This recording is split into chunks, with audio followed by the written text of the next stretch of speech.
Kaya pala ganito ang naging resulta ng kapalaran ko. Kasi alam ng Diyos na kaya ko. Sa edad kong to, napagod na akong magmadali. Kaya lahat ng ginagawa ko ngayon, ini-enjoy ko na lang.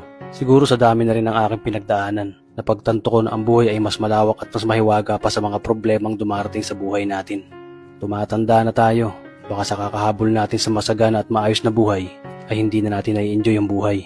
Baka nabubuhay na lang tayo dahil nape-pressure tayo sa sasabihin ng ibang tao.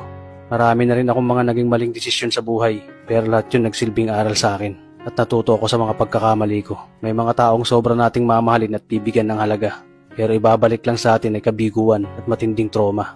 Kaya wag nating lilingunin ng mga taong tulad nila dahil mas payapa kapag hindi ka na interesadong malaman pa kung ano pang balita sa kanila. At wag mong idepende ang sarili mo sa kahit kanino. Tandaan mo, kahit sarili mong anino, iiwan ka din nito kapag madilim na ang paligid mo. Kailangan natin matutunan na huwag ikumpara ang sarili natin sa iba.